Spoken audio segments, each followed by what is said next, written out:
তো গাইস আজকে আবার চলে এসেছি নতুন একটা ধামাকাদার ভিডিও নিয়ে। তো আজকে আমি তোমাদের দেখাবো একটা, দুটো, তিনটে, চারটে, পাঁচটা চিপসের রিভিউ। তো আমাকে সাহায্য করবে আমার দুই বোন। সবার আগে ট্রাই করবো এই সবুজ লেসটা। সবার আগে আমি লেসটা খুললাম, তারপর খেলাম। মানে সত্যি বলছি বন্ধুরা, হেভি লেগেছে। আমি এবার ট্রাই করব এই লাল স্পাইসি চিপসটা। এটা দেখে অনেক ঝাল লাগছে। সবার প্রথমে আমি এটাকে খুলে একটা চিপস আমি খেলাম।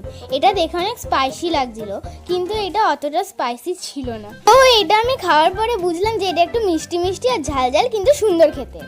তো আমি এবার ট্রাই করব এই নীল চিপসটা। তো আমি এটা এবার খুললাম, এবার আমি এটা খাবো। এটা একটু ঝাল ঝাল, খুব টেস্টি খেতে। আমরা দুজনে এবার ট্রাই করব এই লাল চিপসটা। প্রথমেই আমরা এটা খুলে নিলাম, তারপরে এটা আমরা খেলাম। এটা একটু টমেটো খেতে আর মিষ্টি মিষ্টি খেতে ভালো। ভালো। এবার আমি দাদাকে দেবো এই চিপসটা। এনে দাদা ধর। তো প্যাকেটটা আমি নিলাম এবং নেওয়ার পর সেটা খুললাম। তো খোলার পর একটা বের করে আমি মুখে নিলাম এবং তারপর বুঝতে পারলাম যে এটা খেতে সত্যি খুব সুন্দর আর মনে হচ্ছিল যে এটা লেবু ছেড়ে। তো আজকে আমার হলো এই গ্রিন চিপসটা।